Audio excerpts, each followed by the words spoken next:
This conference will now be recorded. And what is it that we want to be able to lobby for on your behalf, give guidance and support with on your behalf from BAA's perspective.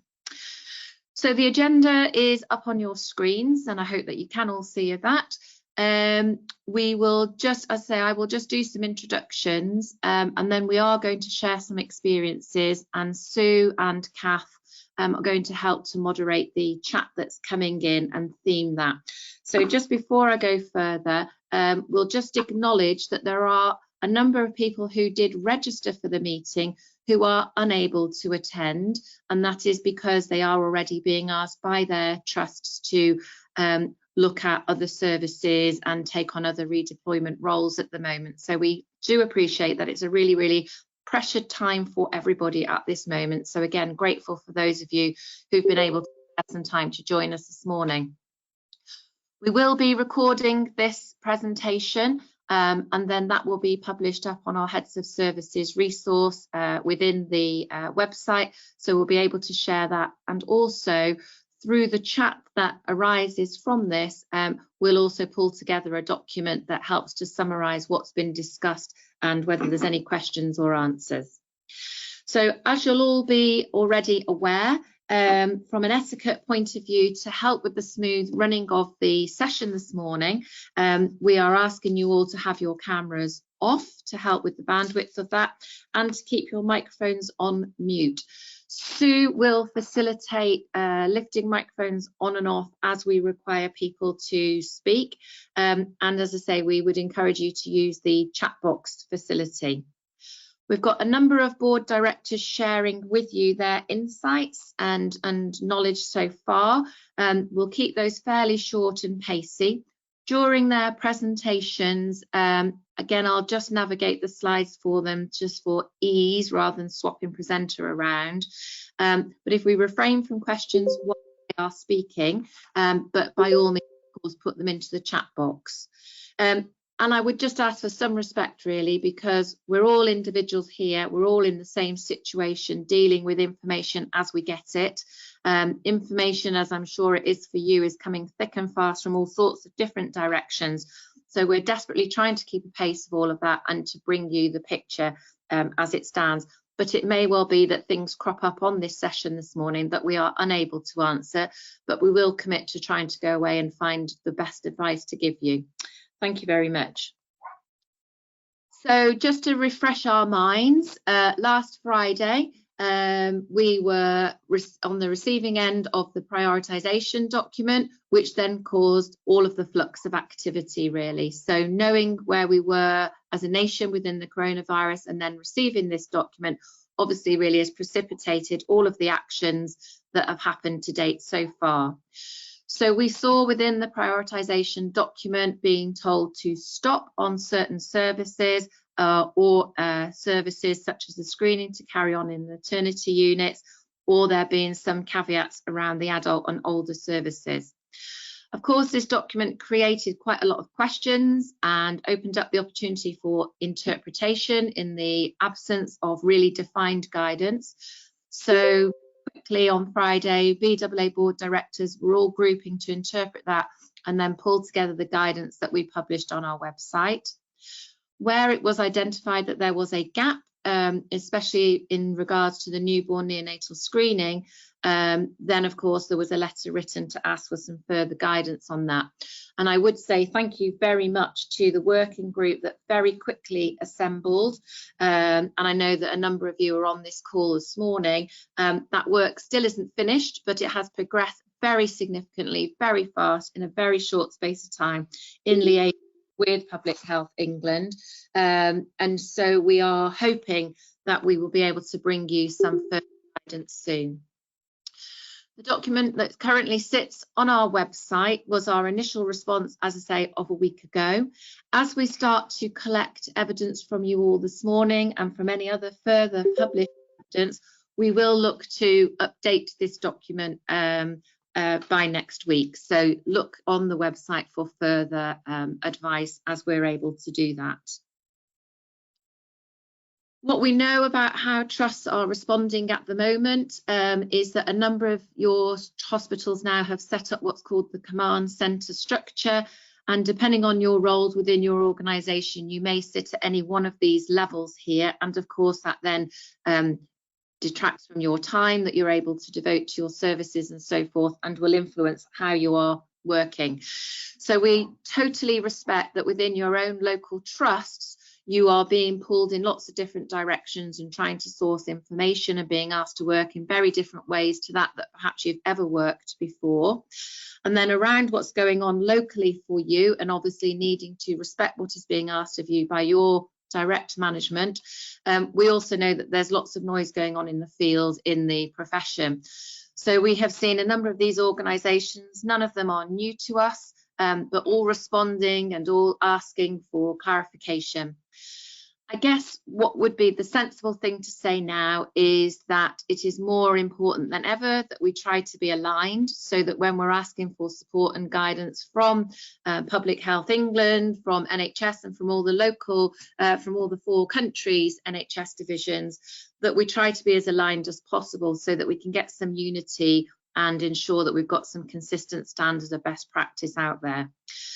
I think the noise around audiologists being key workers has moved and died away now. And I think that obviously the bit that came out this week at the bottom here is a further clarification from government on services that should or should not stay open. And it was noted that within that document, there was a line that included audiology as an exception for retail closure. So clearly what we're finding now is that some of the private sector and independent sectors are looking at what that means for them. Most of these have closed as you have closed within your hospital trusts, but they're trying to work out what they could do and how they should do, stay open and provide some emergency and essential services if required. So again, at an Alliance meeting yesterday, that was very much the topic of conversation about how could we all work together. We're very mindful that the document that came out in the prioritisation referred to community services, and a discussion that came up during the neonatal working group was, are acute-based audiology services hold to that document, or is it very specifically for community? What is the difference? But then actually that conversation and that distinction between acute and community is potentially redundant, because most of you are working in hospitals where your outpatient clinics, where you're normally based, have been restricted and stopped routine care. So it is about how we navigate all of these waters and how at the end of the day we're able to provide a service for our patients that are in most need. So we will, as I say, as a professional body, try and keep you up to date. So at this moment on the agenda now, we're going to invite a few of our heads of services to share some of their experiences. We've reached out to a few, but as I say, on the chat box, you're able to ask some questions or request the microphone to share your experiences. So I'm going to hand over to Sue now, who's going to moderate this session. Liza is actually unable to join us, I believe, and so Sue or Kath have got her experiences to share on her behalf for you. So ladies, if I can just hand over to you. Hi, it's Sue. So I'm speaking on Liza's words, I think possibly because my accent's closest to her, given that we both come from Yorkshire. So happy to share what we've done in Barnsley. Last week was a normal working week for my hospital. We had a few patients cancel as the week went on, but numbers on confirmed COVID-19 patients in Barnsley was very low, so outpatients kept running as normal. I was informed late Friday at the ENT business meeting that as of this Monday we had to shut down. I told my staff that night, but decided that we all needed the weekend to regroup and for me to think up a plan before we did anything. They never covered this in my management training. I'm sure a lot of you are thinking that. I was in work from 6:30 and started to ring patients at 6:45 to cancel them. We have also cancelled all home visits and outreach clinics. Balance patients, we told them not to come in, but we would ring them at their appointment time to triage. Out of 3 balance clinics this week, we brought 1 patient in for eplay. The rest we gave advice or posted rehab instructions to, and then we will ring them again in 2 weeks to see how they're getting on. Tinnitus, same thing as above, telephone consultation and then a tinnitus pack sent by post with a telephone follow-up in 2 weeks. The ones who from the history taking clearly needed a hearing test or aids, we've put on the waiting list for when things go back to normal. Fittings, we've offered the mould fitting patients to post the aids out to them with the mould attached and set to acclimatisation 1, but with progression to 3 over 4 months. The volume control's enabled with full instructions, and they're sending out the See to Hear DVD with phone follow-up in 2 weeks. I'm thinking this could make a good audit or research project for us later, comparing how they get on with normal fittings. All accepted this, so the aids were posted out on Monday and Tuesday. Unfortunately, most of our fittings are corders, so they've had to go on a waiting list. New molds were posted out with the tubes cut to length, plus instructions and advice to ring if any problems. Second aids were set up and posted out. We also did this for some of the corder second aids, using the same corder sizes that they had for the first aid. We've also had battery requests via text or email. We've always had that, but we of course will now accept telephone requests. We're still offering postal repairs and batteries by post. We normally charge for lost aids, but we've stopped that and we will post aids out to people with reprinted moulds where applicable. ENT are having virtual clinics for now, but bringing some in if needed, so we've had to do a few hearing tests. I've asked my manager to keep my staff in the department for the next 3 weeks. The peak isn't due to hit Barnsley until June, so we have a bit more time. I've asked for this time so that we can clean the department from top to bottom, go through every drawer and cupboard, update every policy, risk assessment and patient leaflet, and get all staff up to date with mandatory and CPD training. After that, I've asked that I keep 4 people in the department to cover the phone, ENT and text and emails for redeployment. Apparently my trust are developing a plan for this next week, so we'll have to wait and see. The thing I need as soon as possible is the NHSP guidance. We're still running that service as normal, and we have an outpatient ABR clinic planned for Friday, so we could do with knowing what we should be doing re the newborn screening. So those, as I say, were Liza's words. Karen, who was next? Okay, thank you, Sue. So Kate is on the call and believes that her microphone should be working. So Kate, shall we just see if we can make contact with you? Otherwise, you've got the script from Kate. I'm here. Can you hear me? Hello. Hi, Kate. Would you like to just try? I'm trying. You're a little bit distorted, so let's just see how you get on, and if we need to, we'll take over for you. Thank you. Okay, so morning everyone. So I've been asked to share our experience. The following has happened at York and Scarborough and more recently at Harrogate. I've had the difficulty of dealing with 3 different trusts. We were a little ahead of the document on the 20th of March in respect that our ENT consultant, who's the clinical lead for York and Scarborough, was very proactive on the 13th of March when it started to emerge that more cases were presenting and made the decision to cancel everything.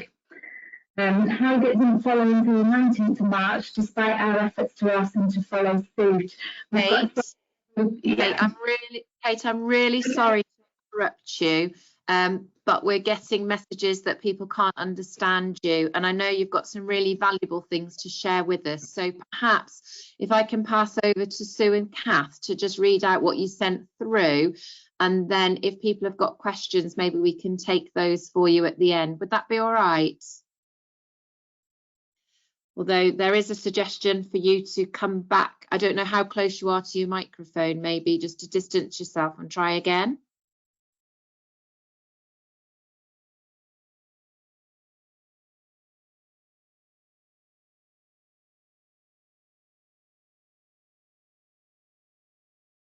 Okay, I think we may have lost Kate. Sue, Kath, would you like to pick up?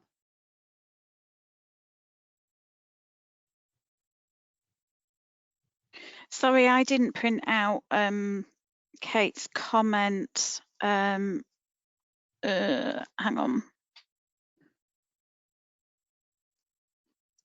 Has Kath got it? Hang on, just opening it in PC.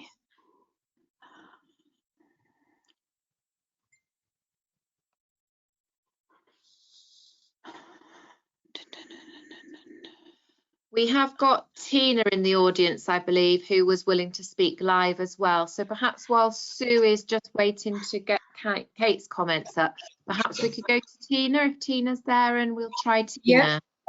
Good morning. Can you hear me? Good morning. Oh, that's lovely and clear. Thank you, Tina. Oh, lovely. My best audiology voice. Good morning, everyone. So down here in East Kent, we've been taking a lot of lessons learned from London, which appears to be the epicentre. Like most people, 2 weeks ago, we were business as usual. And then everything hit last week. So we followed national guidelines. So we've cancelled all our patients. So just to ensure that they're not actually coming into the service. So, and then what we're doing from then on is we are then virtualizing all our tinnitus work, follow-up work, again, like my previous colleague, the fits, the molds that have come in, again, we're programming up and posting out. When we go to phase 2, which I heard this morning, it looks like things are working a little bit more rapidly than we'd have hoped. All the audiology team, bar the skeleton team, we have organised to go to relative support services. So helping with the bereaved, we felt we were in a good position with dealing with a lot of the elderly patients and some of their problems. So audiology is being upskilled in helping that part of the situation and the process out. We are lucky that we have 5 sites in East Kent. So audiology will eventually move off of the 3 key main sites to one of our more external sites. And we will run our skeleton virtual service from there with postal repairs, batteries, things like that, from our Folkestone site. So, and we will be manned there with 1 admin and 1 band 4. Our HCAs and nurses that are also audiologists, they're actually all being deployed on April the 1st. So as of the end of next week, audiology in East Kent will be down to a skeleton staff until everything is over. Again, our main concern, probably like everybody else, is our NHSP diagnostics, because I can't deploy my 2 audiologists that do that until we know exactly what's going on. And I know our newborn hearing screening coordinator again is rather frustrated in the lack of support from nationally, not necessarily from our audiology colleagues, but nationally, that there are problems there. So so we're ready to go. We've got all our plans in place. I'm happy to take any questions later. I hope that's okay. That's lovely. Thank you very much, Tina. Sue, do you want to pick up with Kate's comments? Or I believe Kath has got them.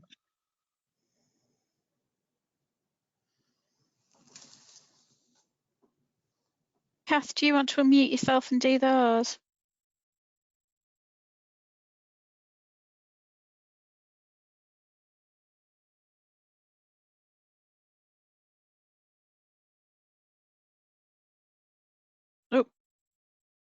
Oh, she can't unmute. That might be us having to do it. Shall I just go for it?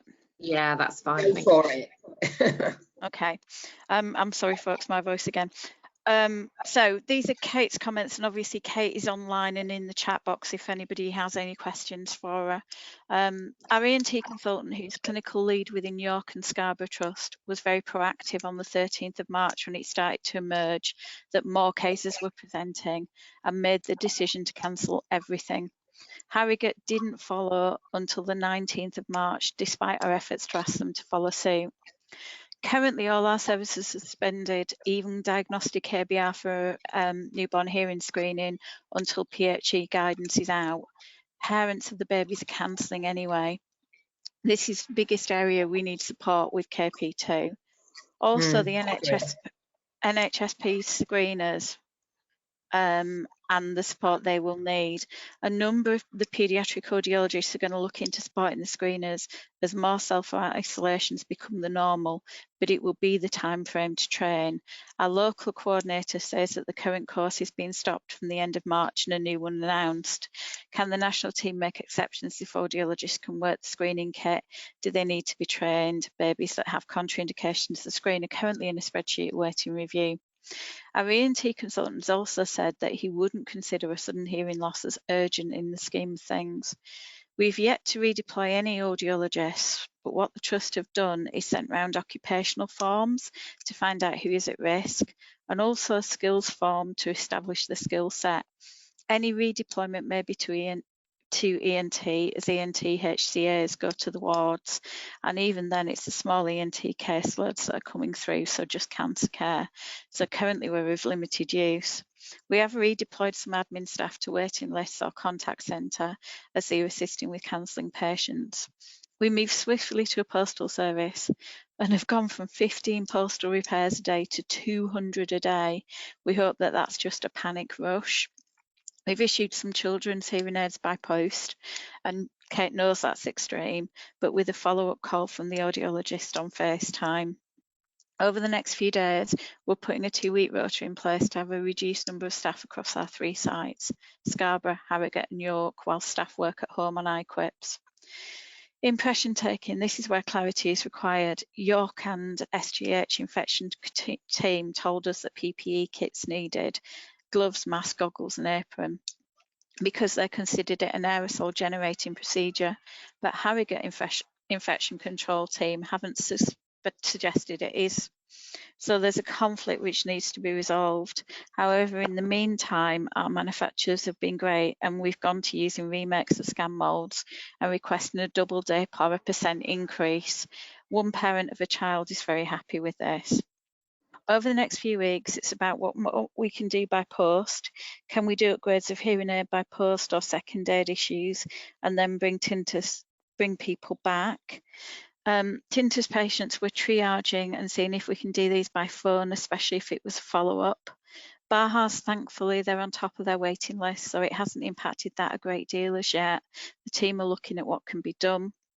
The Balance Clinic, this has all been cancelled until further notice by a directive decision, and that clinic's jointly run by extended scope practitioner physios and audiologists.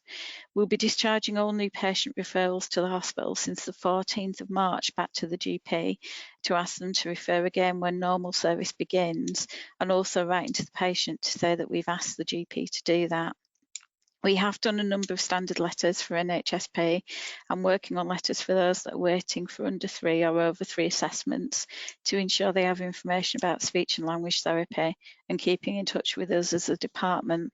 We will be holding our routine follow-ups up until a time becomes available where we can actually book them.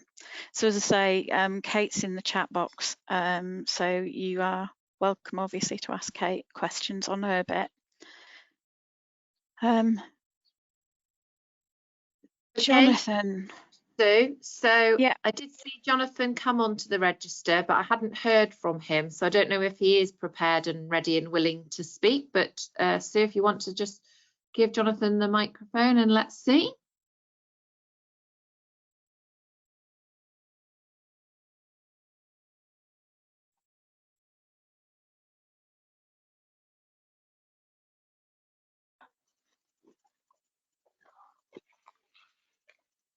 Hi, Sue. Cool, Jonathan, we can hear you. Have you got anything to say from your side? Okay, yes. So very similarly to my other colleagues, it was just last week we really, as a head and neck sort of business unit with our ophthalmic colleagues as well, made a decision to cancel all routine activity for an initial 4-week period. That's under review, and that's likely to be extended within the next couple of days, potentially for an additional 4 weeks. Certainly we did that pretty immediately with our audiology appointments. We were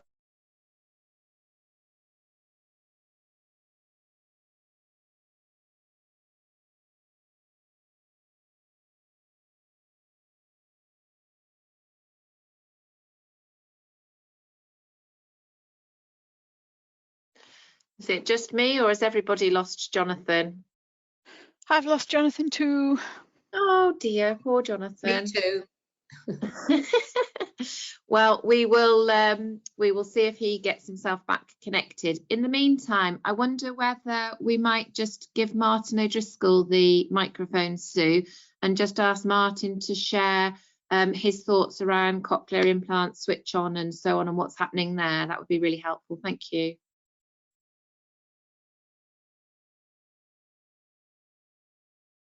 Okay, hi. In Manchester, we had some pending switch on of cochlear implants, and we brought them all forward to this week. They were the only exception that patients we were allowed to see, those and diagnostic baby ABRs. And we were very clear the appointment was as short as possible. We gave progressive maps. The patients, we spent only about 45 minutes with the patient. We didn't look down their ears. There was no otoscopy, no tympanometry, and we kept our distance, and we wore gloves and face masks. And so all the pending switch-ons are now done, and there are no follow-up appointments face-to-face, obviously, but we're going to be doing some virtual rehabilitation with these patients for both the adults and the children. Jonathan, sorry, Martin, I've got a message from somebody else. Martin, can I just ask, have you got virtual programming switched on for these patients, or is that not available in implant? No, we haven't got that at the moment.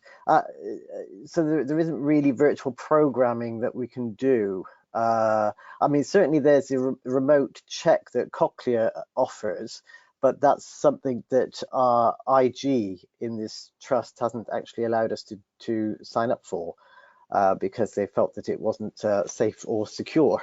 But I mean, clearly there are opportunities out there, both with hearing aids and cochlear implants, that I think this whole situation is going to kind of potentially change. And trust will really need to look at this in the future, and kind of NHS as a whole needs to really look at this. But at the moment, no, we won't be doing any virtual programming, and we don't have that set up.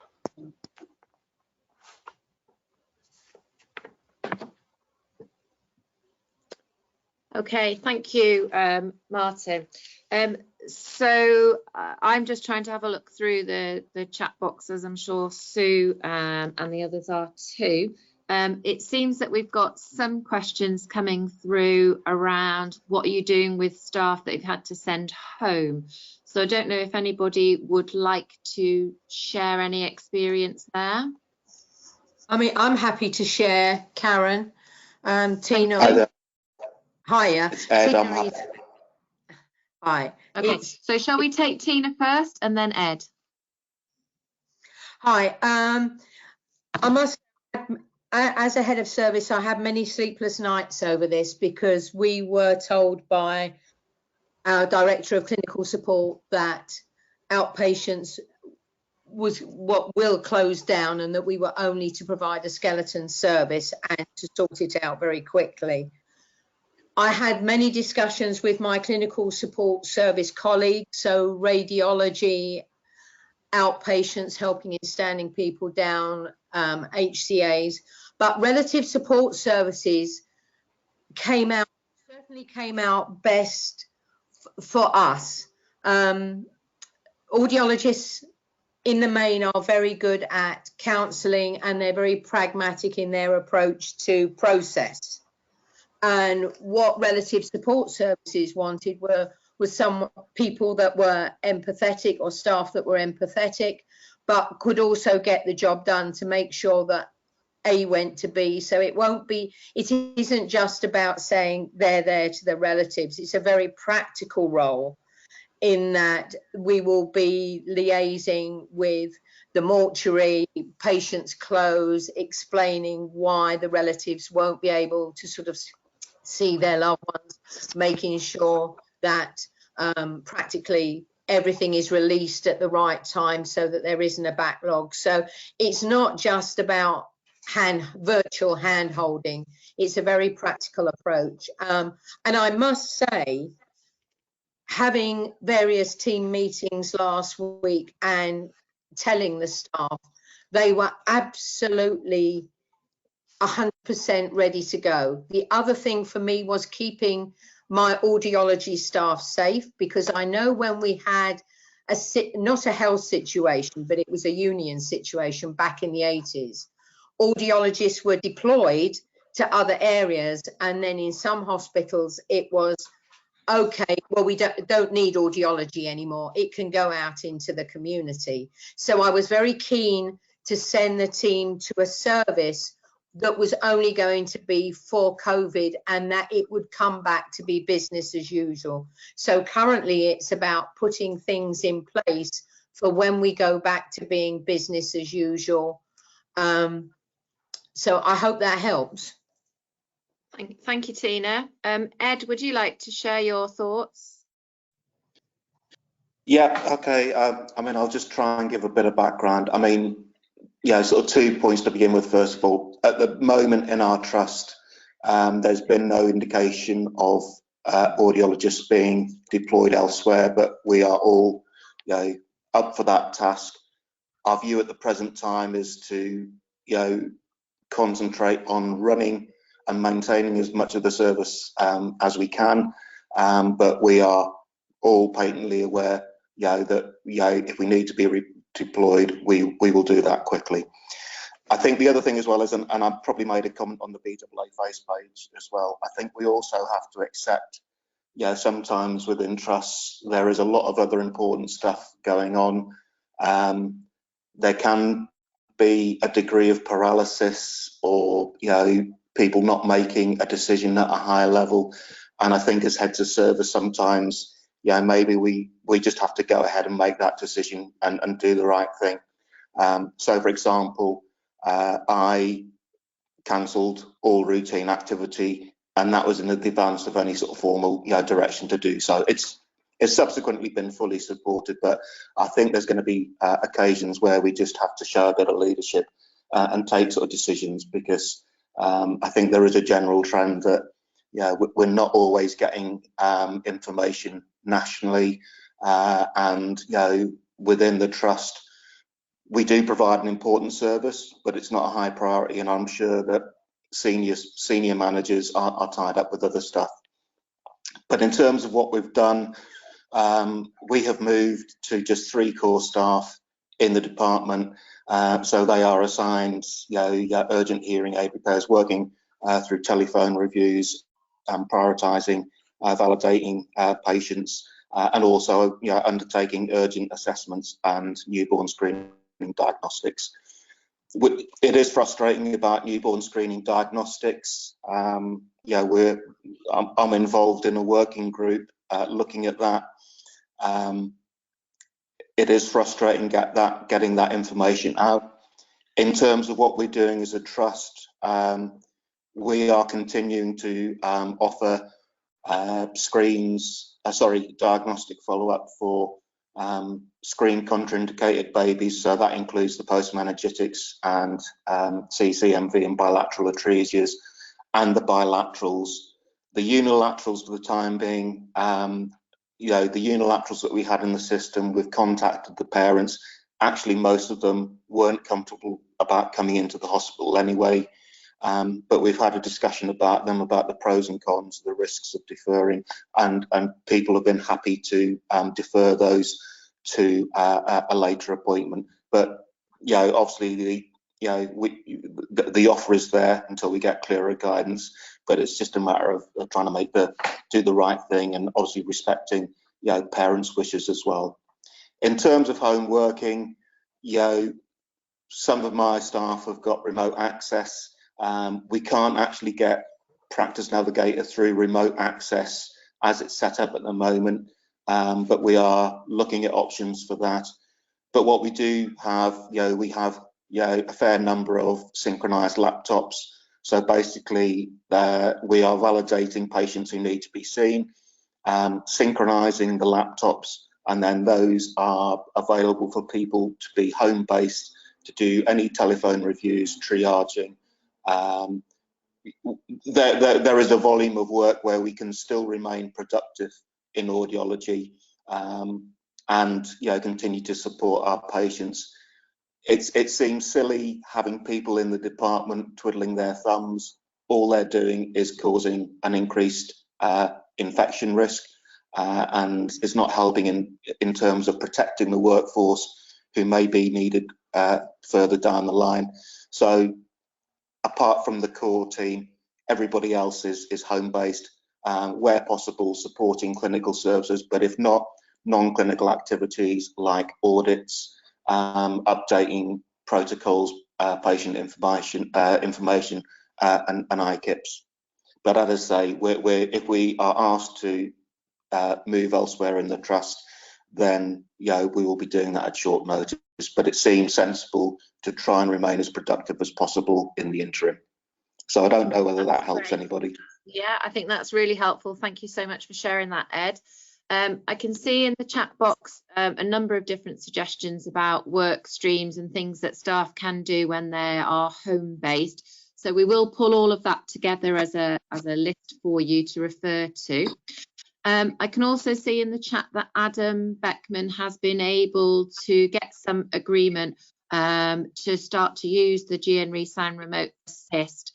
So obviously navigating some of the governance issues there that some of you have been talking about in the chat box. So I wonder whether, Sue, we can give Adam the microphone and just ask Adam to share some thoughts on that, please.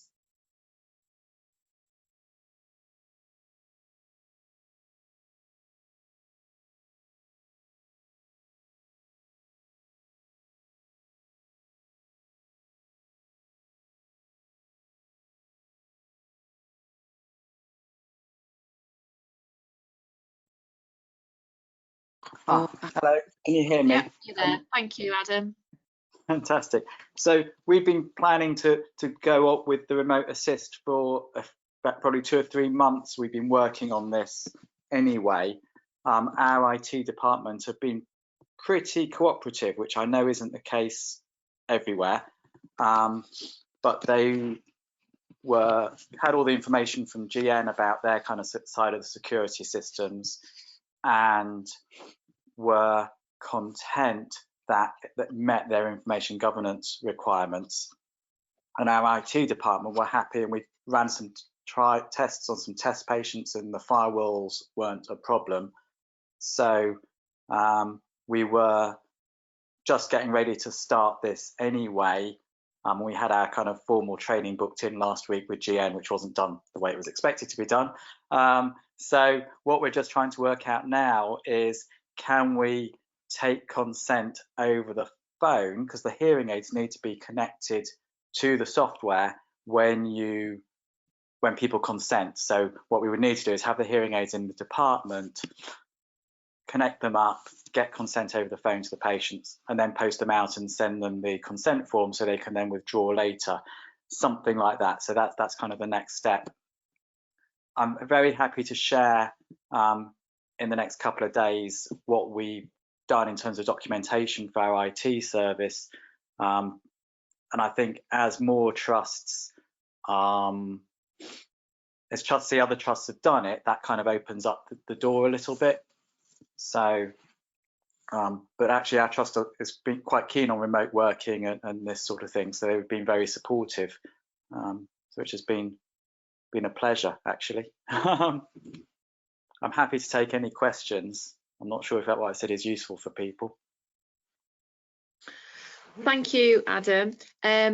What I would suggest now is whether if Sue spotted any other questions or people that would like to speak, she can invite those. Otherwise, if people want to pop anything into the chat box now requesting to speak on any particular subject, I have just spotted a couple of comments around just generally looking after your own colleagues, staff, their health and well-being and mental health and so on, and stress relief and things. So I don't know whether Kath, you want to share any of your thoughts and experiences on this.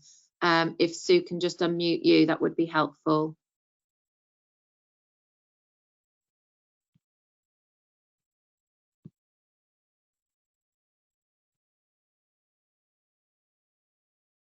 Sorry, who am I trying to unmute? Kath? Yes, please. Yeah. Tried that before. She didn't work. Let's try again. Oh, there. I'm there. I'm here. Hi. Thanks, Kath. Lovely to have you. Everybody, this is our Vice President. Gosh. So, Kath, if you'd like to just share your thoughts on that matter.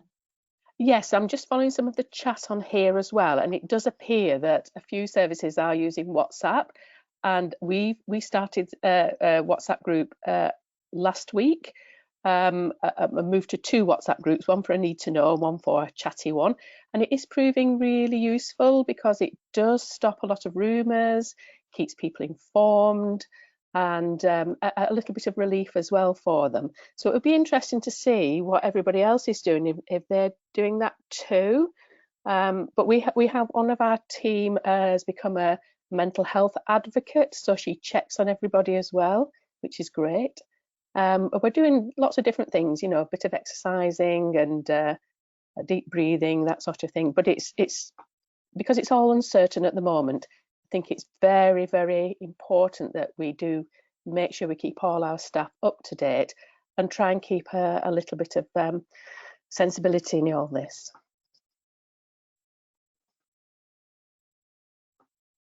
That sounds a great idea. Okay, I'm just whizzing through the... Yeah, some are using Microsoft Teams and Zoom by the looks of it.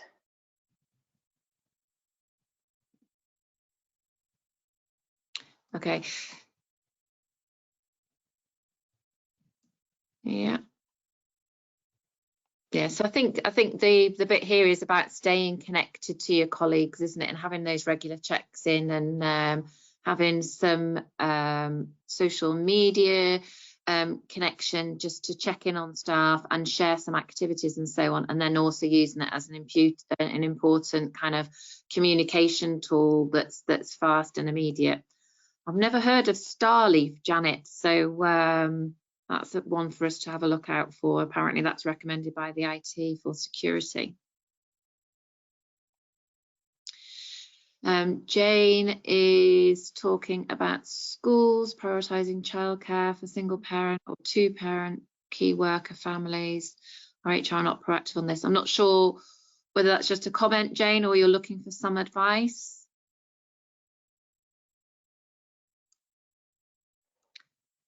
So Sue, I don't know if there's anything else that you've picked up on that you think is worthy of sharing right now, or inviting anybody else to speak.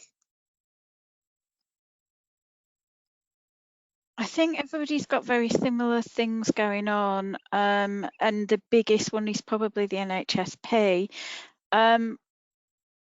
So Jason is willing to read it out to you. We think we have.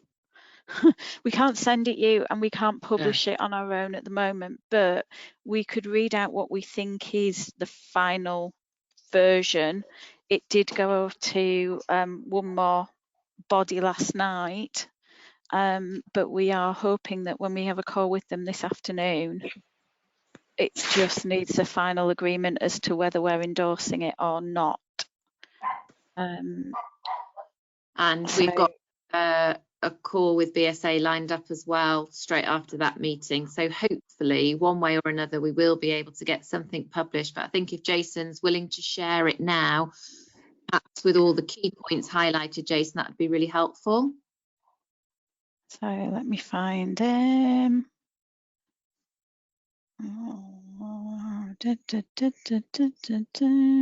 this long list of people isn't helping me at all. There he is. Hopefully.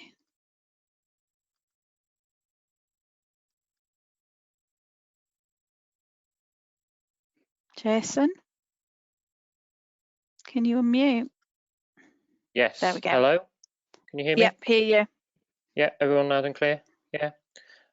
Just to give you a bit of background before we start, this document isn't ideal. We know it's not ideal, the group that's come up with it. We've had to move PHE from a significant point of view to our point of view. It's taken time. We know you needed it sooner. We're sorry. It's been a lot of work. Let's leave it like that. So the basic guidance that is going to come out is going to say that babies who are born on the maternity unit should continue to be screened. So I'm just going to give you a gist of the guidance. So if they are on your site already as an inpatient, they should be screened. So they should undergo newborn hearing screening. Okay.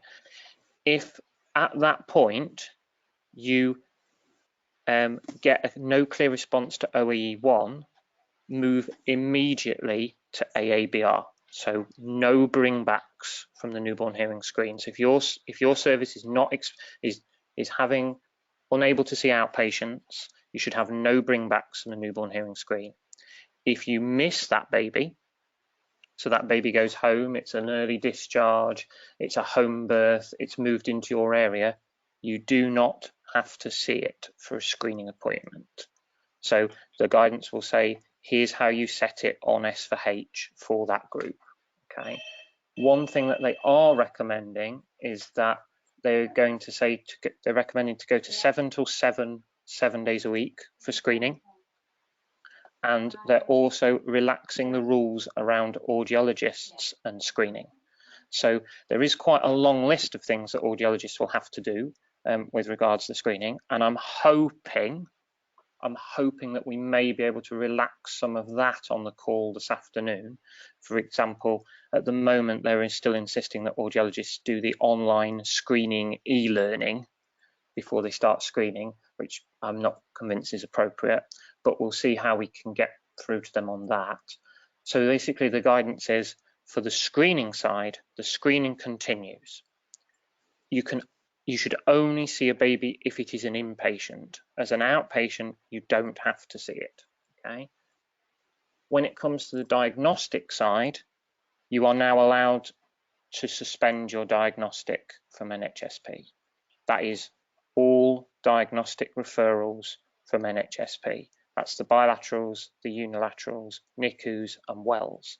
The only thing we are trying to say to people, or we're going to say to people, is please see the contraindicated group. So the babies that fit within the contraindicated group of 4, so the bacterial meningitis, the PVP shunts, the CCMVs and the atresias, please try and see those if your trust will allow. Okay. It also talks about what happens when we turn this back on. So it talks about how you can then prioritize that list of babies from the screen that were missed, and also those babies that have referred to you while you've been shut down, basically. So it's taken some time, but I do think it's there. Okay. So I see Adam saying that they've had 3 audiologists do the e-learning in preparation. They found it really helpful as they weren't that familiar with the whole pathway. Okay. Yeah. One of my concerns is when I tried to do the e-learning this morning, I was doing the anatomy and physiology bit, and it did seem a bit. But yeah, I can take your point. And one of the things that they're suggesting is that they'll have to still be signed off by the newborn hearing screening manager to go and screen. So hopefully that's helpful. I'm happy to take questions if anyone wants to on that.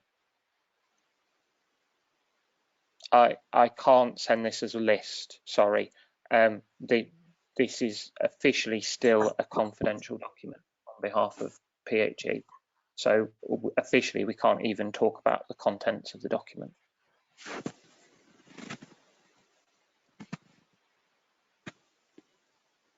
Oh, sorry, the contraindicated list. So the contraindicated list is the same normal contraindicated list that's on NHSP anyway. So that is microtia and external ear canal atresia, neonatal bacterial meningitis and meningococcal septicemia, babies with a PVP shunt, and confirmed congenital cytomegalovirus. So they're recommending that we carry on with those. When do I think it will be approved? Hopefully later. We're working on it for the later, yes, as in the next 24 to 48 hours.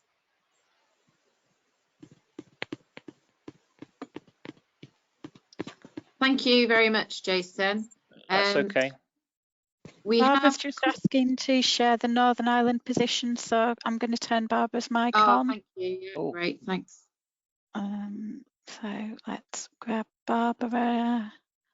There she is. Oh, can she's you hear on. me? I can. Oh, okay. So I just wanted to briefly fill you in. We had a teleconference meeting with our PHA and all the screening coordinators here in Northern Ireland just a couple of days ago.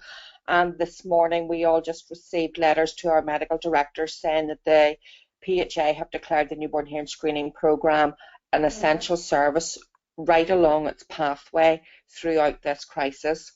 I don't want to repeat what Jason said, but the similar things along the OAE1 straight to AABR, only doing people on maternity wards, no repeats, no follow-ups, going straight to that, but that the diagnostic audiology aspect of this is still deemed an essential service and is to be maintained. That has come out to all of our trusts this morning. Sorry. So Barbara, sorry, did you say your diagnostic is still deemed an essential, or is that? Yes, yes. They've talked about the whole pathway, right through to whatever we can do in terms of fitting hearing aids. The whole newborn screening pathway has been deemed an essential service. Okay. Yeah, that is not happening in England as far as we're aware from PHE. Someone's just asked, is there any advice with what to do with the NHSP referred babies who are already partway through diagnostic? I'd make the call whether you think it from the ABR, whether you think it's sensorineural or conductive or that sort of thing, and how high risk they are from there. But I don't think I'd be bringing any babies back onto an acute site at the moment, regardless of what results you've got, if I'm honest. Yeah, well, I suppose some of our trusts are quite lucky in that we would have sites that aren't acute or aren't going to be COVID positive sites that would be held COVID clean. So we're attempting to use those. And again, it is also, just some of these diagnostics, I mean, obviously it's the bilaterals that are being prioritised, so the priority list, but we've been told to try and maintain the full service as long as possible.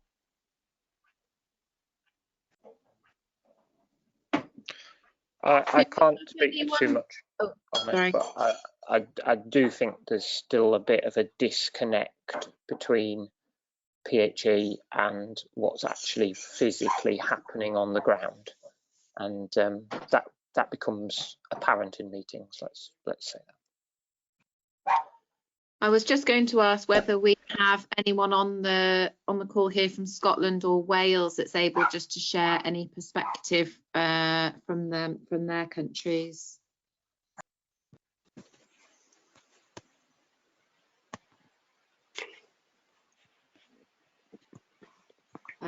Okay, we will try and get an answer for you on that we can populate the website with. Hi, it's Jim Harrogate. Thank you. Jim, over you go. Hi, I look after audiology in Greater Glasgow and Clyde.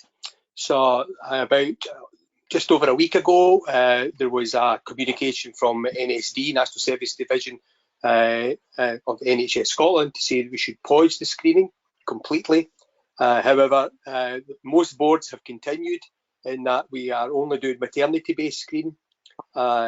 We've tried to extend the hours, so maybe not just as long as 7 till 7, but we're definitely doing from at least 8 till 6 or 7, depending on the site. We aren't following up one-sided refers. We're just kind of parking them at the moment, but we are still filling up all bilateral refers this week, and we're not doing any follow-up clinics, outpatient clinics. If the baby's discharged before they've been screened, we're just again taking a note of them. Well, our experience this week is that we've had babies booked in every day, and most of them have called to say they don't want to come. So that's our kind of experience at the moment. My big challenge really is that quite a few of the screeners have gone down as they're self-isolating because family members are showing symptoms. So we are currently in the process of training up some of the audiologists so that they can help out. I've actually quite lucky. I've got 2 audiologists who were originally screeners and then progressed through to become audiologists. So that's maybe been a bonus to us at this time. So that's where we are at the moment. That's in the Glasgow area. I think most areas are doing something quite similar. Thank you, Jim. That's really helpful. Thank you. Anybody else that wanted to speak on that subject?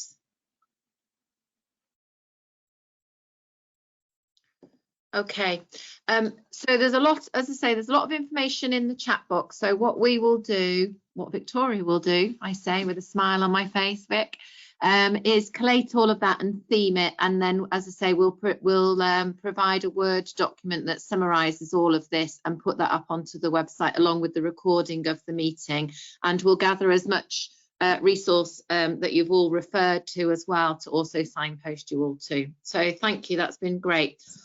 What we'll do now is we'll move on with the agenda, and what is helpful now is that we're going to invite John to speak with us now. Clearly we can see the value of us all networking like this online, which is fabulous, and John is going to now talk to us about what he is doing as a routine anyway for supporting networks. So Sue, if we can hand over to John, please. Thank you.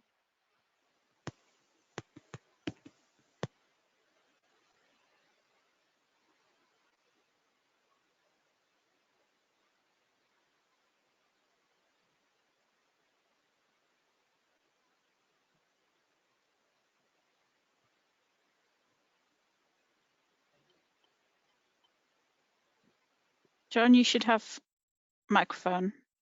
Awesome. Is it turned on? Am Yeah. I speaking okay? Yeah, that's fine. Lovely. Okay. Hello, everyone. Thanks for joining. I'm going to try and keep this down to 5 minutes as it's a fairly basic idea and it will succeed or fail based on how we all interact with it. I'm going to talk about how we network as heads of service and how we stay in touch, particularly during times of crisis. What I'm suggesting isn't a BAA run or sponsored network, but I'm proposing that as NHS heads of service that we look after it ourselves. Obviously BAA, thank you for letting me talk about this today. I have been banging on about this for 10 years, so sorry everyone. This is an article from 2009, and I think it's important because, like, just looking at all the stuff that's going on in the sidebar now, like it's amazing to be having those conversations. I think it would have been great if we could have been having them for a long time now, because there's so much valuable stuff in there. At the moment, you've probably also seen on Facebook there's been a fairly big explosion in people chatting on there. But as the BA survey in 2017 suggested, only 57% of the respondents had Facebook. I think it's self-explanatory why that's a problem. And I don't think asking people to sign up to Facebook is the answer. I've done a little mini survey myself recently and got similar results. And people were keen to have somewhere online where they could discuss audiology. Email chains don't store knowledge and carry a great risk of missing people from the conversation. They also tend to be localized into really discrete private networks. In my experience, when I became head of service in 2015, I thought I was going to be granted access to this like treasure trove of thought leaders' information, but there was nothing there because all of that knowledge had been exchanged in private emails. And I think that as a community, the transference of knowledge to new generations of leaders is essential, and I think we're probably not very good at the moment. I'm sure you all have heads of service networks, but I'd just quickly like to show you what we've done in East of England and probably soon in London. My department straddles the Essex and London border. So the first thing we did was we gave ourselves a name. So we're called the East of England Leaders in Audiology Network. The idea was it was for heads of service and deputies in the NHS, but we also include Anglia Ruskin in that, as well as one of our close university partners. And we need a terms of reference, but we're fairly flexible about who we invite in as guests and things like that. We gave ourselves a logo just to give ourselves a bit of identity, and we've not written it yet, but we will have a terms of reference again soon. And most importantly, and what I want to focus on today, is we gave ourselves a place to store documents and host discussions online. The tool we use for that is NHS Networks, which you can see on your screen now. This is not a new tool, so some of you will probably have seen this. I can see groups on there from like 2009 that kind of got started and then never carried on. I think it's better than Facebook or any other form of communicating online because it's open access with no privacy strings. It's run by the NHS. You don't actually need an nhs.net account to use it, so you can invite other guests in. It's old-fashioned and a bit clumsy, but that does mean it runs on all browsers, so it's compatible with pretty much everything. It isn't blocked by NHS trusts. No one will ever be missed off an email chain again. Like the amount of times, like 2 years down the line, someone says, "Is this still running?" Like, yeah, it's still running. You've been missed off the chain. New leaders will be able to access old knowledge, and like for me, that's really important. If I'm a new leader and I can log in and see 2 years worth of discussions, that seems like great homework on your first day as becoming a head of service. If we all get used to using this software, we can go between different groups with no fresh sign-ups. So in the East of England, the Severe to Profound group, led by Elizabeth Howe, sorry, not sure how to pronounce that, are using it to really great effect, as are the tinnitus ones. And so you just drop down and you can flick in between the different groups you're part of, which is great. So you don't need to re-sign up for everything. We're now attempting to roll this out for London and Greater London heads of service, but this has taken a bit of precedent recently. If you want this for your area, tell me and I'll help. I can make the logo for you. I can help you set up nhs.networks. That's my email address on there if you do want to get that set up. Ideally, at some point, you'll need someone who is a little bit tech savvy to maintain the network, but it's really easy. There's not that many things you actually need to do once it's going. Ideally, the idea would be as well that we have different links across the group. So across the different regions, there'll be one person who's a member of the East of England group, and there's one from the East of England that's in the North of England, just so they can just view and keep an eye on what's going on in different groups and relay it back to other services. Due to the COVID and ongoing response, I've set up a central hub of this called UK Leaders in Audiology Network, which you can access here on slide 8. So that might come in a minute, not sure. And I'll post a link in the chat room as well. We've got about 15 people on there so far. So if you want to stay in touch, and like I think there's about 10 questions in that sidebar that you could immediately put on the discussion board and start getting people's ideas for as well. What decides whether this works or not is participation. If no one participates and posts, it won't succeed. Participation is really valuable. So even if it's just say, yes, I agree, or yes, we do that, or thanks, like that all builds community. So the key part of starting any community is that initial couple of months. If people are logging in, seeing no one's posting, then no one will post. But if everyone sees there's 20 replies to a thread and there's, you know, big names with interesting things to say, then it's more likely that people will sign up. If it does take off and people find it useful in the long term, then I think we can think a bit more about how it's molded, think about terms of references. But for now, if you want this to work and want to be in contact with heads of service, I'd use it, add it to your favorites bar, log in once a week and keep the alerts on so you know who's posting. Cool. And that's me. Thank you. Thank you very much, John. I think that's really helpful, particularly in this current climate. And I'm sure as it develops, heads of services will appreciate it. And yeah, I really like the idea of if you're new in post, there being a whole set of resource there that you can refer to. So I think it would be helpful to do that. And BAA are definitely happy to help try to support and promote that in any way. So thank you for that. We're going to hand over now to Michelle Foster. And Michelle Foster is our board rep for healthcare science. And so Michelle is going to just share with us a bit of a perspective at the moment on the impact in healthcare science arena and audiologist and redeployment. Thank you, Michelle.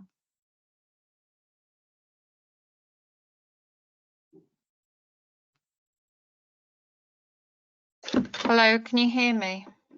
We can. Yeah, we've got you now. Brilliant.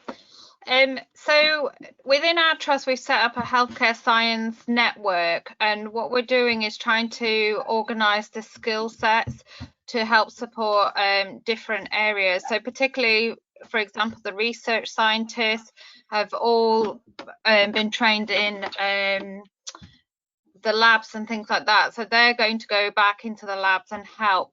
But with audiology, the national school, Anne-Marie sent me something yesterday, have been asking what sort of skills the audiologists can do, and I think it's already been alluded to earlier on by Tina and other people. We have got a lot of other transferable skills, so we're very good at doing physiological measurements. We're used to calibration, all that sort of thing. So as long as we get a bit of training on other people's equipment, we can help support that area with medical physics. They're really pulled out across the hospital at the moment, trying to get all the ventilators sorted. Even recently, there's been a conversation about, has anyone got Excel skills? Because Public Health England and NHS England and I are asking where all the equipment is and what state and what they need. And they haven't actually physically got anyone to update the spreadsheets and do the pivot tables and things like that.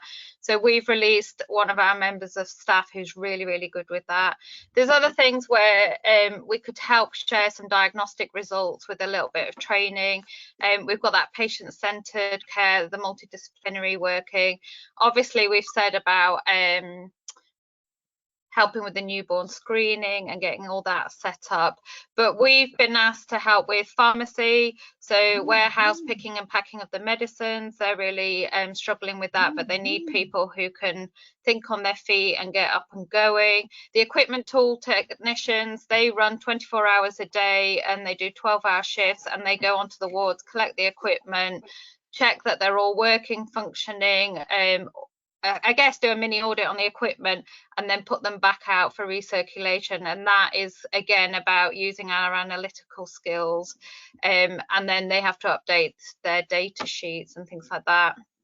And we seem to be being asked to be redeployed fairly quickly, so we were just closing down all our clinics, getting ourselves really set up, and then trying to triage our waiting list, that sort of thing, and we're being pulled out already.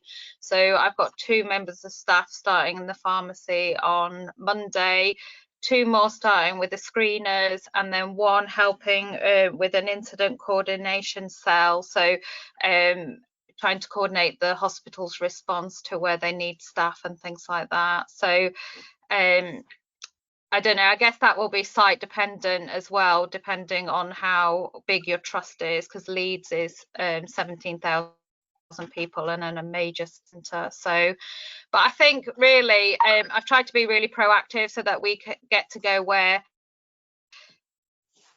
I guess, where we would like to go, as opposed to on the COVID wards and things like that. So I mean, it's been coming through on the chat, but it was sort of, we were trying to get an idea of where people were being asked to go to, whether anyone had already been redeployed and how it had worked out, and how staff were feeling really. Were there any roles that they were better suited to do? My staff are wanting to be drivers for some reason, I think, to stay away from everything. So... But if you could post if any of you have already been redeployed, then we can obviously get that going. And as skills start to develop for staff as well, we can keep that updated on the BAA page. Thank you very much, Michelle. I think that's really helpful. And again, what we'll do is pull together examples of how colleagues have been asked to be redeployed, and as you say, what transferable skills are identified. So again, that'll be a helpful resource for heads of services to pull upon. So thank you for that. We're going to hand over. I mean, the national Sorry, Karen, the national school, we're asking what our transferable skills were. So Anne-Marie and I have replied to them. If there's anything that you think we've missed off from what I've just presented, then please put it in the chat box. They did want a response by 9 o'clock, but I'm sure they'll take a response at 11, 12 o'clock today as well. Okay, thank you. And then we'll be able to publish that as well onto the website. Yeah? Yeah. Thank you. Okay, so we are going to hand across now to Lizanne, and Lizanne is going to share with us the impact of this on our registration and practice and on our students. So Lizanne, over to you.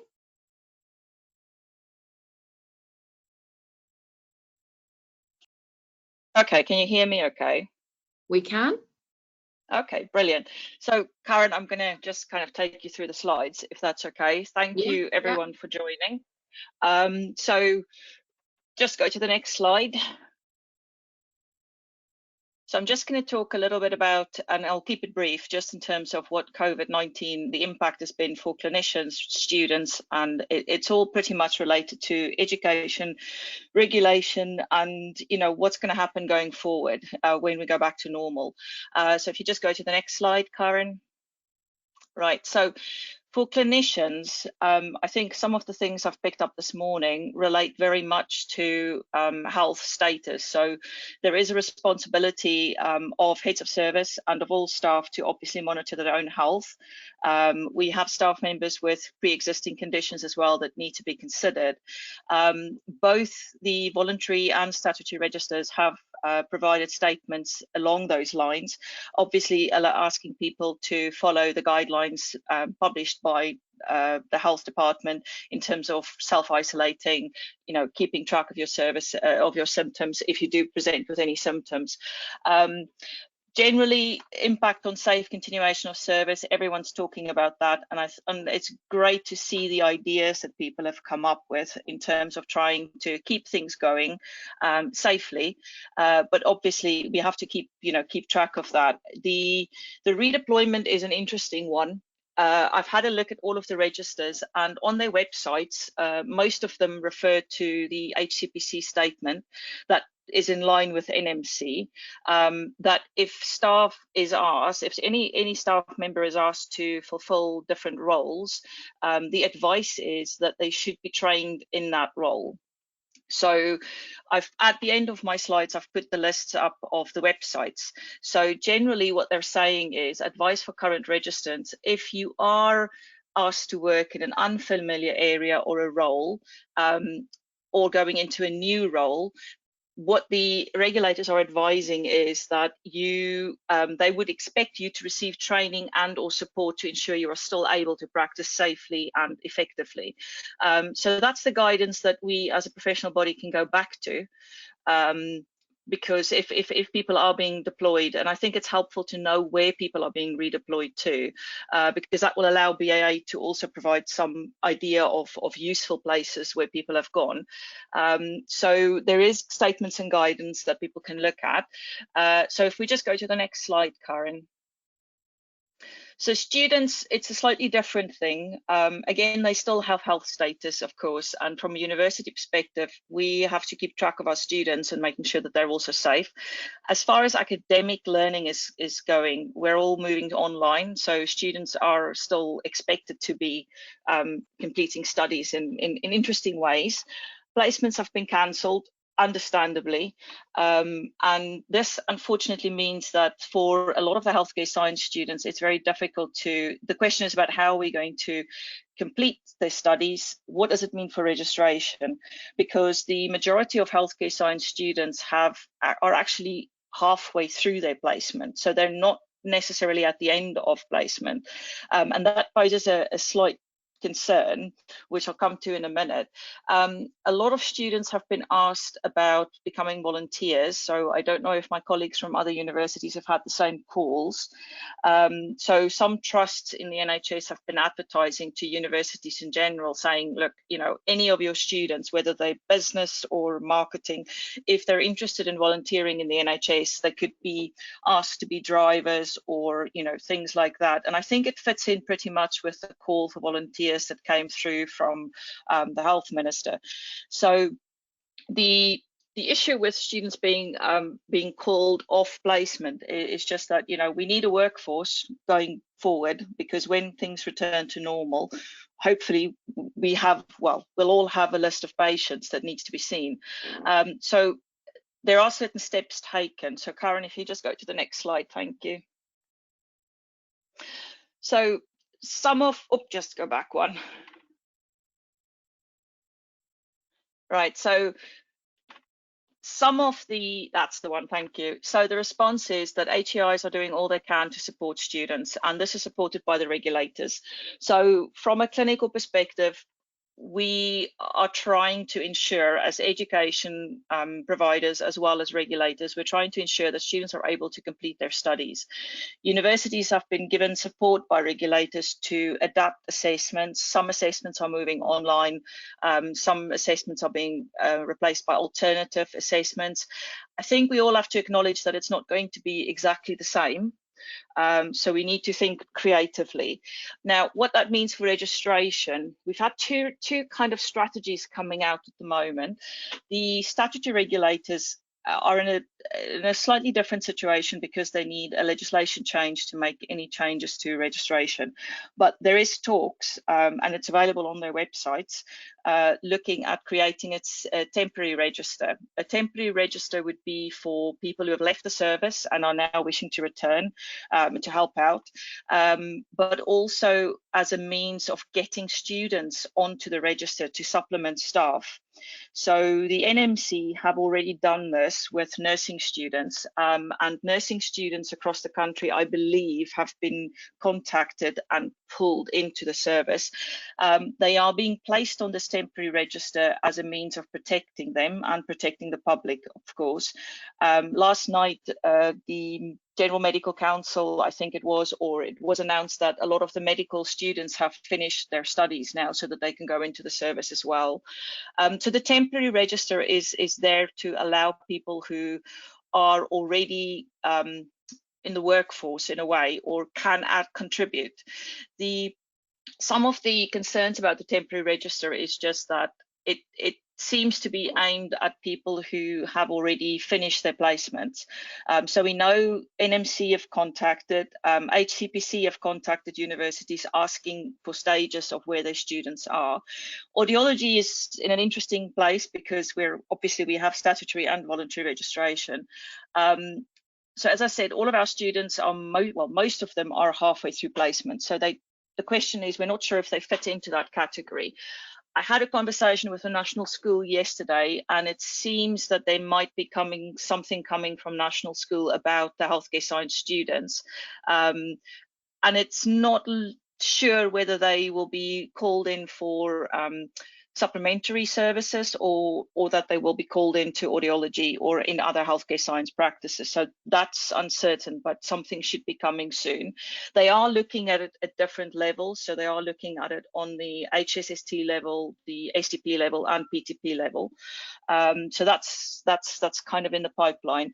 The RCCP is one of the registers, one of the voluntary registers, and they're looking at setting up a provisional register. This is with the aim is to help people get on the register so that we can actually supplement the workforce going forward. If students can't complete their studies in the summer, we won't have a workforce to join that can help with a backlog. So hopefully this will help them in some ways to allow universities to complete the courses, but we may then create a provisional register, the RCCP may create it, with the aim of just including some sort of preceptorship period, because these students won't have been able to finish their placements in the usual way. So it could help. So it's just, all I can say is at the moment, it's a movable feast. It's changed significantly in the last week. From BAA's point of view, we're trying all we can to stay in touch with all the regulators and have conversations to try and see if we can help in streamlining responses. So the last slide that Karen put, that's the web link slide. So these are just some of the links, and I see the AHES one is not highlighted, but if you literally type in the register or the regulator and type in COVID-19, you will get to their hub. and they will be a lot of information that head of service can use for staff in order to support them during redeployment as well. So I hope that's helpful. So I'll hand back to Karen. Thank you very much, Lizanne, and yes, of course, very helpful. Sorry, I was just teasing everybody by jumping to a break slide. I know people are desperate for a biological break. What I would suggest that we do is, it's just coming up to 11 o'clock now. So if we reconvene at 10 past 11, we're doing well with time, and I think we're covering some great ground. So we'll just hold the presentations here, and then if you all wish to rejoin again at 10 past 11, or just go on mute and do whatever you need to do, don't need to share that with us, and then we'll see you all at 10 past 11. Thank you very much. Okay. Oops.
Oh, Roddy, careful. Sorry, go on.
Okay, so good. Hope you're all feeling refreshed and relaxed and sitting comfortably.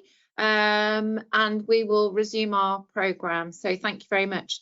So we're just changing tack a little bit now and just starting to think about, obviously, what we've spoken about for the first half of this session is all the what is happening now. At some point, we know that we will come out of this. And whilst we're definitely not into recovery planning, I guess what we do recognise is that whatever that recovery plan might look like, it will need to have people to help it. So we just thought it would be helpful to start to share with you some of our insights and thoughts around the workforce and ways forward of working, so that we can ensure we are in the best place possible to try to get ourselves ready for that next stage.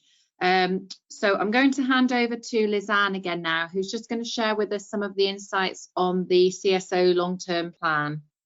Thanks, Liza. Right. Hi, Karen. Is that okay? Can you hear me? Yep. Yep, I'll try to slow down this time. So long-term plan work stream. So before all this kicked off, the CSO strategy was released in terms of delivering the NHS long-term plan. And there are 2 or 3 quotes I've taken from there. The first one is, to ensure our services are fit for the future, we will need to secure the workforce that will be required. We will need to work with HEE, National School, to review current healthcare science education and training programs and create new education and career frameworks. So that's one of the aims, is that there will be a call to work together in terms of reviewing what is needed. I'm not sure if everyone's actually had a chance to look at the long-term people plan or the CSO strategy that's come out. Again, it's not a priority at the moment, but it is looking forward. So looking at the next slide, Karen, some of the other quotes on there was working with higher education partners to review the training and also to redesign the services and the workforce. And this will be in collaboration with HEE, the professional bodies, Royal Colleges and other stakeholders. So from the document, it's clear that there is a call to everyone involved to get involved in the discussions. We've already had preliminary discussions with Ruth Thompson about how, you know, we and Jagjit about how this might go forward, and we've had some helpful suggestions. So there might be a call at a future point for people to give input. So it's just letting people know that this is on kind of on its way as well. And then the last slide, I think, Karen, is just the web link to the document, which I can post in the chat group as well. It's clearly looking at more of an integrated health service, which is interesting in the current climate. But I'll leave it there. So that's my bit for the long-term plan. Okay, thanks very much, Lizanne. And it would be fair to say that pre the COVID situation, this was very much part of our working strategy going forward. So this definitely forms part of our kind of focus area for BAA to support. So we will still keep trying to run with these agendas alongside of supporting you all at this time. So I'm going to hand over now to Tim. Some of you may recall that some time ago, BAA put out a workforce survey. And so Tim has very kindly been trying to analyse that for us and work out what that actually means for us. And then actually, what is it that we really do still need to understand in order to be able to go forward. So I will now hand over to Tim. Thank you very much. Okay, hello everyone. Thanks for coming and thanks for listening. So can everyone hear me okay, first of all? Yes, thank you, Tim. Excellent. Okay, so the workforce data then was handed over to me by Sue sometime last year to analyse. So one of the things that I tried to do first of all is to try and find out exactly how many audiologists there are in the United Kingdom and how many departments there are, to see what data's held certainly by the NHS at a national level, so that I could make some large influences based on the small data set that we'd had, and to see how large the data set actually is. So I found NHS Digital does hold some data, and I did find some data on their website myself, and I did actually approach them by email to ask them if I might find some data that I needed. They were very, very helpful, but they recommended that I didn't use the data that they sent me, because there are some significant issues with the way that audiology is coded in the documents, and so the data is rather unclear. But there's a web link there, which obviously you can't see right now, but in the pack later you'll see that. You can download that document for yourself. I did have a brief quick look at the specialty coding, which is audiology, audio, vestibular medicine, and there were about 10,000 staff reported there, but this included support staff, medical physics, and all sorts of other types of staff as well. So it's very unclear, and that certainly doesn't represent the number of audiologists necessarily. So I think there's some work there as a profession to actually find out and get a wider survey to find out exactly how many staff we do actually have, how many audiologists there actually are, and how many departments there are, and who's doing what where. So the data that we have got then was conducted in the BAA survey, and it was sent out to the membership teams using a SurveyMonkey system, and it contained quantitative figures and qualitative open question methods in that survey as well. So if you look at the total number of staff, so we've moved on to the next slide, which is fine. this pie chart here shows a breakup of the staff by AFC grade. There were about 760 work time equivalent staff reported altogether. So if we think there's 10,000 staff, you can see that that's a small fraction. So this survey certainly isn't representative of the larger picture. So we have to be very careful about drawing any inferences, and I wouldn't even want to hazard a guess about how representative this data is, but it is what we've got. So I'll tell you what we have got. So out of the 57 valid responses for this particular question, there was a range between 0.1 and 39.4 work time equivalents in the departments. And the mean number of work time equivalents in each department was 13. And you can see the breakup of the pie chart shows that the largest slice of the pie is agenda for change grade 6. So the workforce is made up, the biggest group is the agenda for change 6, and then the lower band 5 and band 7 are more or less equal. So if we can move on to the next slide, please. So another question that we asked, now I'm sure this slide is rather busy and it's quite difficult for you to read. I understand that, so I'm going to talk you through it briefly, but of course we'll provide that for you at a later date as well. So we asked the departments what different grades were actually doing. So you can see in each row of the spreadsheet there the different types of tasks. So and these are split up by diagnostic roles, rehab roles, pediatric roles, cochlear implant roles, and also some management roles there, which are just going off the bottom of the slide. And then the columns from left to right represent the different bands, with band left on band 1 on the left and band 9 on the right. So where there were no staff reported working with that task and that band, I've coloured the entry black, so that's 0. And then the top 2 or 3, if there was a tie, I've coloured that sort of orange colour. So you can see where most of the workforce lies for most of the tasks. Now, for the cochlear implant roles, it's quite clear that there aren't really many staff at all below band 6, which is probably to be expected. Interestingly, some teams, or each of the numbers in the table there represents the percentage of teams that said they had staff working in that band, in that role. And you'll see the number of teams varies between the number of responses, because there was quite a lot of empty data responses, so it was unclear how many actually responded. And that's another issue with this survey I'll talk about a bit later. So you can see for the complex adult rehabilitation task, one team, which is 2% of the data, reported that band 1 staff were doing complex rehabilitation. I don't believe that is the case. I think that's just one team who've misinterpreted the question, but I've presented it there in any case. And it may have even been an independent sector response who clicked that. I wouldn't like to say who did that, but there are some anomalies like that in the data there, but I've put it there for completeness to report that. So that those 2% figures there of band 1 doing all those rehab roles, that is actually all from one team saying that band 1 people do all of those roles, which seems unlikely. So that's a breakup of what people do.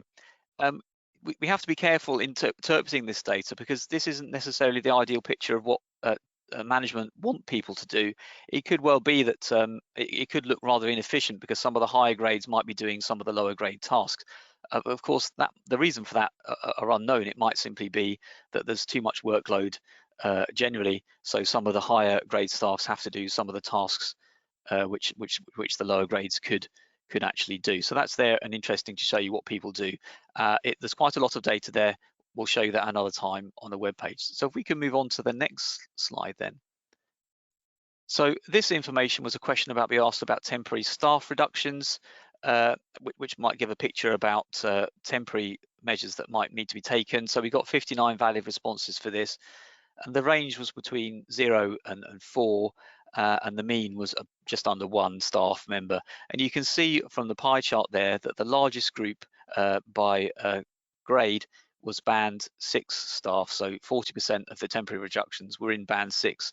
Of course, we don't know why that is. It might simply represent something to do with the age and progression of career, and perhaps things like people taking paternity or maternity leaves at various stages in their career and life. That might be the reason for that. Nonetheless, it is of interest. So if we move on to the next slide then, please, Karen, which is the vacancy slide. Here it is, yeah. So we asked the teams what vacancies they had, and they were trying to recruit to in the different agenda for change grades. So we found that 65% of the teams had a staff vacancy, and 21% of the teams had 2 or more vacancies. So you can see on the pie chart there that the largest group of vacancies is in actual fact at the moment in band 6 staff. And that's a change from the last survey we did in 2016. So we asked similar questions in 2016, and that was discussed at board in 2017. And the last time, the band 6 share was 24%, and now it's increased to 46%. So it seems that we're looking for more band 6 staff than we are band 5 staff right now. But a word of caution about drawing inferences on what this means. We didn't actually ask what the people were recruiting for, what the roles were. This is just banding.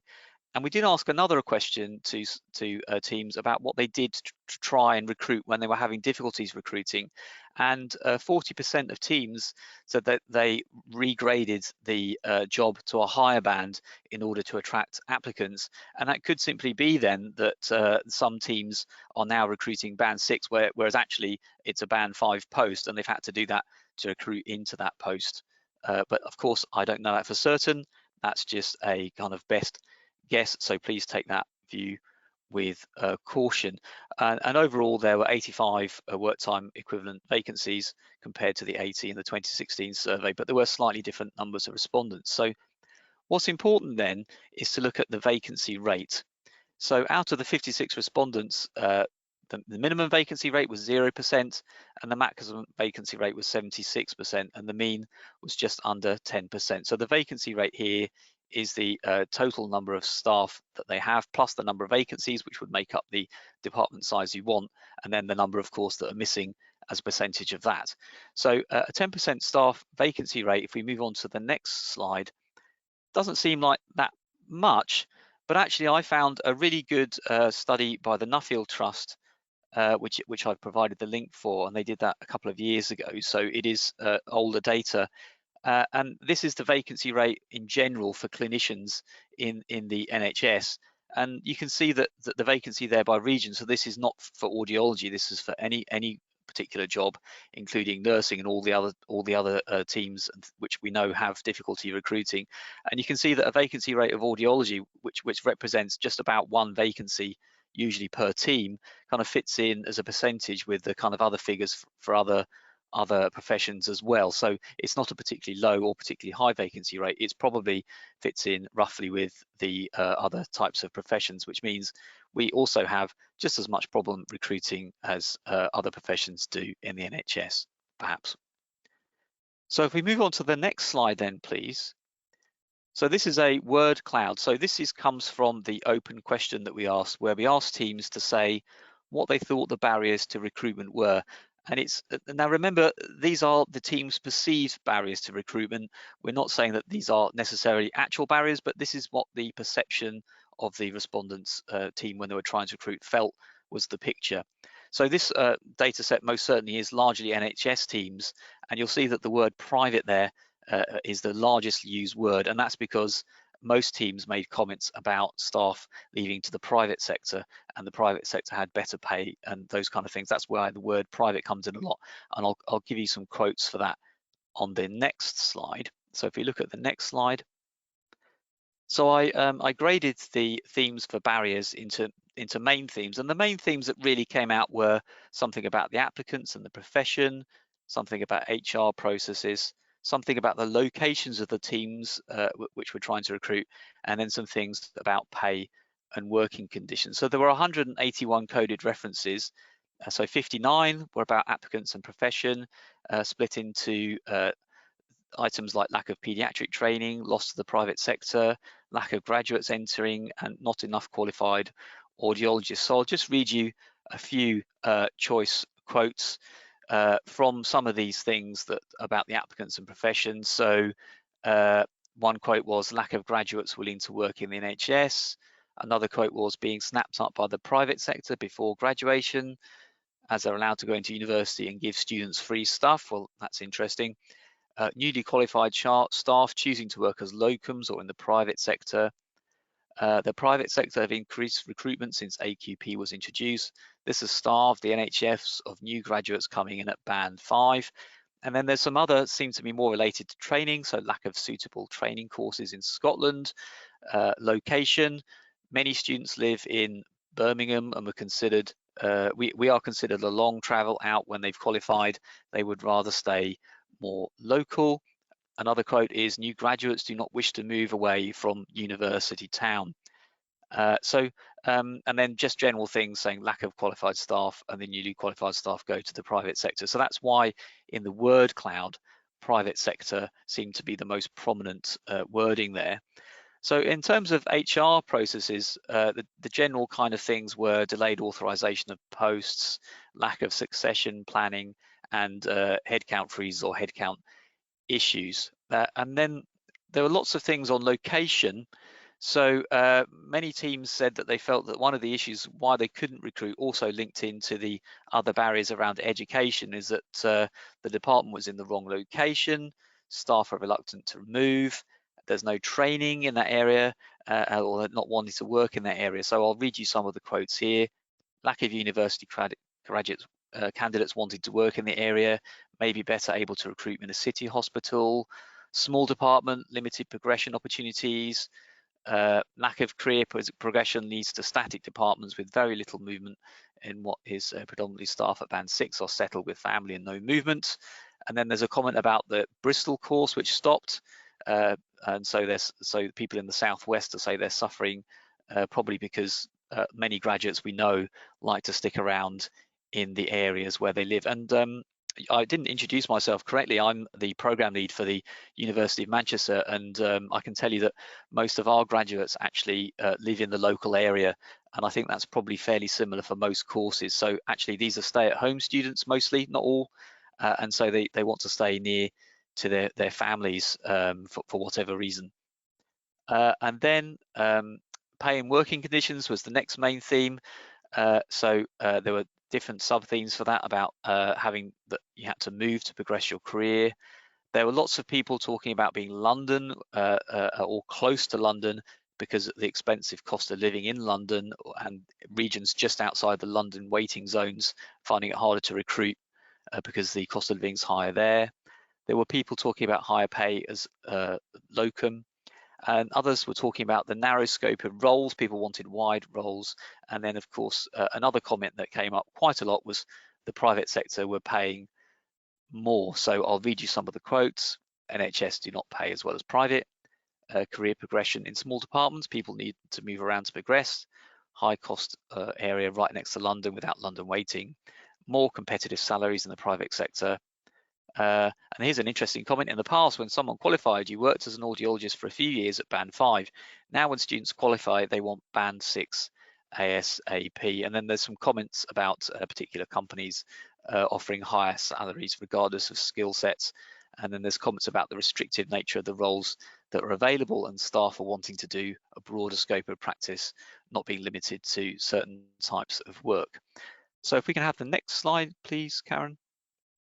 So the solutions word cloud is the key point there. The word that came up the word most was training, and some of the other words that we've already mentioned in the comments. So I'm not going to go through any particular quotes for solutions because the solutions were kind of the opposites to all the issues that I've already mentioned. So they were talking about applicants and profession, so increasing the number of training places, promoting the NHS, international recruitment as well, allowing changing to the visa rules so that those that are qualified in other countries can come in. Then they were talking about in-service training funding opportunities need to be expanded, and I guess that will be helping with progression. There was some mention of apprenticeships. There was some mention that people might be put off entering the profession because they now have to pay course fees, so perhaps they should be lowered. And they were talking about there should be more training available at higher education institutions closer to the teams, and taking blended learning approaches. There was some mention of the new higher training scheme, and there's also some mention of having a greater scope of paediatric placements in the PTP programs. So I think that's all I have for you today, folks. Thank you very much, Tim. That's really great insight. And I think as a board, what we've talked about is the fact that this actually raises a lot of questions as opposed to answering questions. And so, again, as a piece of work that we're committed to want to do about understanding how we can support attraction to the profession, career development and growth and so forth, we will take back to board to discuss actually how do we get the right information that we need that can provide us with a really credible research-based document that we can then use to lobby additional support. So that will be a work stream that we will develop as the year progresses. So we're really nearing the end of our time now. And what I wanted to just give some assurance about is that we are looking at the whole UK picture really. And within board, we are fortunate that we have board directors placed around the country, of course. And so I just wanted to give some commitment that as we build the resources on our website for the heads of services, we will also ensure that we try to get information that is relevant for each home nation as well, and that will rely a lot on yourselves in terms of contributing, but I wanted to share with you the board leads that would pick that up and who will also keep an eye on the website to make sure that we are getting fair representation. But if Barbara is there now, perhaps Barbara would like to say something about the state of the nation in Northern Ireland, just to sum up from where you left us earlier, Barbara. Hi, can you hear me now? We can. Okay, yes, so at the moment we are generally in Northern Ireland ramping up. It looks like we have across the whole of the NHS suspended all routine appointments until the end of May. As I say, our audiology specific is very much along the conversations that were had earlier on about we've prioritised the same type of patients and putting in place the same sort of actions that I'd heard people talk about earlier, and that is continuing. Again, we have a lot of people being anxious about redeployment. We already have a number of staff who've chosen to take unpaid leave and not be around because of family and other commitments. So there's lots of staffing resource issues around that, but we are trying to maintain what we deem as urgent appointments and manning those as safely as possible for the foreseeable future. We're very conscious that this is an ongoing, ever-evolving situation, and that is being reviewed. In terms of the ENT aspects, again, our ENT colleagues are very, very anxious due to the global issues there. And we have set up an ENT WhatsApp group as well to monitor that around the province, as well as an audiology WhatsApp group within my team, partly for morale issues and partly for vital information sharing. But I think generally we are staying together, manning urgent situations as we can, and just being very, very mindful of updating that as regularly as possible. Thanks very much, Barbara. Claire, if I could ask you to share some words of wisdom with us, please, on behalf of England. I think it's obvious it's quite disparate. In England, there's been quite a rapid change this week. Up until that point, lots of different departments were getting different instructions from their own trust. So it's possibly been a little bit more confused for us. And even still, there's confusion about what PPE people should be doing for what, even down to handling your postal repairs. And doing emergency audiograms, which we're still being asked to do by our audiology colleagues. So I think the group, like John mentioned, will be really helpful to try and keep things a bit more coherent for all of us at the moment. Okay, thank you very much, Claire. Lizanne, would you like to say anything on behalf of Scotland? Well, what I can say is that I know from colleagues, because I'm not in a clinical service at the moment, I'm in education. So what I do know from colleagues is that it is everyone's doing the best they can and dealing with the situation as it changes. Claire is right, it's very changeable, so new things come up. What I can say is that I would definitely invite everyone, and I think this goes for all of the countries, just to keep in touch with me for Scotland. You know, just tell us what you're doing, what's going on, what help you need, because that will help BAA to possibly influence decisions or give guidance. So that's thank you. I would ask Susanna to comment, but she's been pulled away already. So but as I say, I think the most important thing that I wanted to reinforce is that we want to keep each of the home nations up to date and understand where there may be differences, and of course where there is alignment. And that will help BAA to lobby or secure any support that you might need, or just generally to keep all members informed as much as we can do. So please do share. And so on that note, just a couple of things before we finish, really. So the conference, our annual conference, which is scheduled for November, at this moment in time, we've done nothing about that other than to leave it in place. So we have everything crossed that we may see some relaxation on the current restrictions of mobility and public gatherings and so forth. So keep watching the website, and obviously we'll share news of that as time progresses. One of the subject areas that we were going to debate if we had been face to face today, of course, is the College of Audiology discussion. Clearly this is not the right platform to do that.